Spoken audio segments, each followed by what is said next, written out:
Happy Mother's Day, everyone. This is Double AA Halloween, back at it again with the second horror movie review on this channel, which is a Mother's Day special. What movie is more deserving of this spot than Alfred Hitchcock's 1960 classic Psycho? Psycho was a horror film which made its debut to the big screen on June 16, 1960, and has a runtime of 1 hour and 49 minutes. The film was directed by Alfred Hitchcock, who is one of the most influential filmmakers of all time, often called the master of suspense. This is our first time with Hitch on this channel. I'm planning on covering another one of his movies at some point. The film also has screenplay by Joseph Stefano, cinematography that was done by John L. Russell, editing that was done by George Tomasini, and an amazing orchestral score that was done by Bernard Herrmann. The cast includes stars such as Anthony Perkins, Janet Leigh, Vera Miles, John Gavin, Pat Hitchcock, Martin Balsam, John McIntyre, John Anderson, Mort Mills, Frank Albertson, Simon Oakland, Lorene Tuttle, and Vaughn Taylor. Psycho is distributed by Universal Pictures and Paramount Pictures, which denied Hitchcock funding for this film. So it was funded with his own money. The film had a budget of $806,947 and made $32 million in the box office worldwide. It has received awards such as Golden Globe Award for Best Supporting Actress in a Motion Picture and Edgar Award for Best Motion Picture Screenplay. Psycho was a film that changed everything about the horror genre. Before this film, horror movies were family-friendly experiences that even kids could go to. Psycho was the first film to introduce the idea of a man killing other people in violent ways on the big screen. While the violence was shocking for its time, it's pretty tame now, looking at it, and future slasher films would have much more graphic and violent content. Before I get into reviewing this film, please be sure to leave a like on the video if you enjoyed it, leave a comment down below telling me what you think. Please subscribe if you haven't done so already. The goal so far is for me to hit 100 subscribers, and if you want to get notified of new content right when it comes out, please ring the little notification bell at the bottom of your screen. Anyways, let's get into my thoughts on Psycho.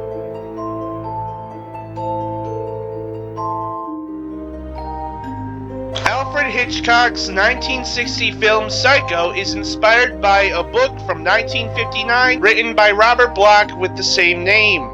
The book itself was one of many pieces of horror media that was inspired by the case of Ed Gein, a seemingly normal man from Plainfield, Wisconsin, whose neighbors were shocked to realize that he was a murderer, body snatcher, grave robber, and necrophile. While films like the Texas Chainsaw Massacre from 1974 were inspired by some of the horrific deeds Gein committed, Bloch, who at the time lived somewhat close to Ed Gein, was focused on this man's disturbing relationship with his mother. He wrote the book and published it in 1959 before Alfred Hitchcock bought the rights to the book sometime after it was published. You can notice some of the original things Hitchcock added to this film compared to how they were to the book. A few characters include the main character of the first 45 minutes of the film. In the book, her name is Mary Crane, while in the movie, her name is switched to Marion Crane. Other examples include the fact that in the book's version of the famous shower sequence, you can see the face of the unidentified assassin, and it gives out a pretty well description, while in the movie, it's a complete silhouette. The way Marion dies in the shower sequence is also different between the book and the movie. In the book, Marion, should I say Mary, gets decapitated in the shower, while in the movie, she is stabbed to death. The biggest difference is the character of Norman Bates. In the novel, Norman Bates is depicted as a 40-year-old overweight man who is often under the influence of alcohol. In the movie, Norman Bates, played very well by actor Anthony Perkins, is a kind, well-mannered person feeling safe being around. Both depictions of the character are often shy and introverted, while also having a borderline relationship with their mothers, who were clinging and abusive by nature. While this film is based on a book, it still has some quirks that make it an original masterpiece. I will rank this film's originality a 5 out of 10.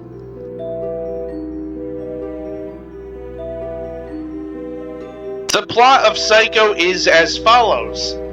A woman by the name of Marion Crane, played by Janet Leigh, who, if you didn't know, is the mother of Jamie Lee Curtis, who plays Laurie Strode in the Halloween films. Marion Crane wants to take a step forward in her relationship with a guy by the name of Sam Loomis, played by John Gavin, who is still paying debts to his deceased father and ex-wife. And even though they want to get married, financially it's not possible. It is when she is working her job at a bank that an opportunity strikes her. A guy by the name of Tom Cassidy makes a deposit into the bank, and the amount he deposits is $40,000 US. Marion then takes the opportunity to run away with the money, uses $700 out of that money to pay for a new car, and tries to drive away as far as she could to start this new life. All the while, she is being ridden with guilt and at some point being pursued by a police officer. She eventually stops at the Bates Motel, run by a man by the name of Norman Bates, played by Anthony Perkins, who is a kind, well-mannered man who has an interest in taxidermy and a rather difficult relationship with his mother. Marion's story ends 45 minutes into the film because of the iconic scene we will talk about later. But the rest of the movie revolves around a detective known as Milton Arbogast, played by Martin Balsam, Marion's sister Lila Crane, played by Vera Miles, and Marion's boyfriend Sam Loomis. Spoiler warning, this film is over 60 years old, so of course I'm gonna spoil it. Get over yourself if you haven't seen it yet. It turns out that Norman Bates is the real Psycho and not his mother, and that his mother has been dead for a long time. Norman has been preserving and taking care of her corpse. This plot is great because there is no consistent main character. The main character we got at the beginning dies 45 minutes into the film, and the film has two plots which eventually come back into one plot. The way they conceal the truth is so amazing to me, and that's why I am giving the plot of this film a 9.5 out of 10.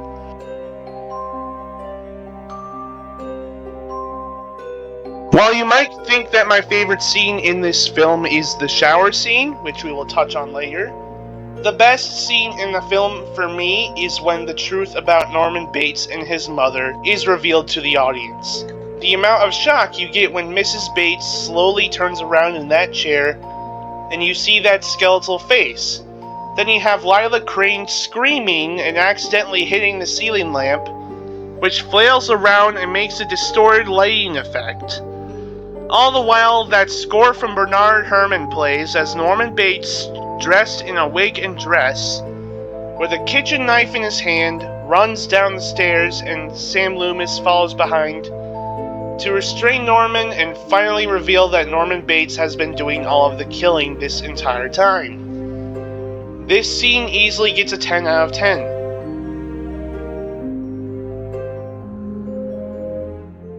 While the truth being revealed might be the best scene in this entire movie, the worst scene in the film comes next when all of the characters are sitting together, watching a psychologist explain what has been wrong with Norman Bates this entire time. While this scene was good for audiences back when the movie first came out, now there is more media on the character of Norman Bates, and now we are familiar with these mental health conditions as of 2025. It's a very long and boring scene, which I will give a 1.2 out of 10. While I think it's boring, it still gives us some information on the character of Norman Bates.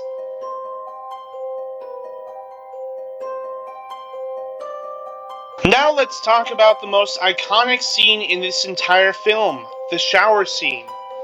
After Marion Crane realized that what she did was wrong and that she can go back and fix it, she goes into the bathroom, flushes some notes down the toilet, which, believe it or not, is the first time we've seen a toilet flushing on screen in any film, ever. After which she closes the door and gets ready to take a cleansing shower to wash away her bad deeds. As she's taking this shower, we see and notice something she doesn't. Someone shrouded in darkness, wearing a dress and a wig with a kitchen knife in their hand, sneaks in, pulls the shower curtain back while that chilling music by Bernard Herrmann plays in the background, and the mysterious figure then violently stabs poor Marion Crane to death in a scene that is very tame compared to most of the violence we see today in modern-day horror movies.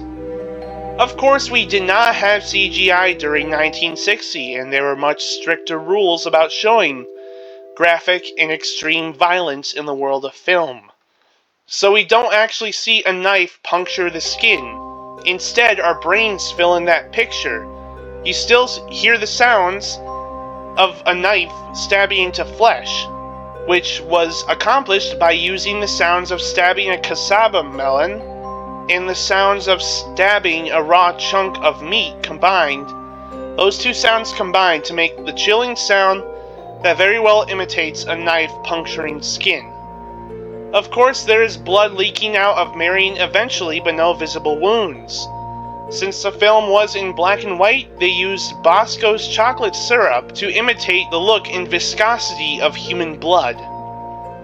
This scene took 7 days to shoot, is 45 seconds long, and was shocking to see for audiences in the 1960s. It is often cited as one of the most recognizable and praised scenes in cinema history. There's even a documentary made on the scene alone, which I'll link down the description below. This is one of the greatest scenes I've ever seen in any movie, and it continues to make an impact on the world of film to this day.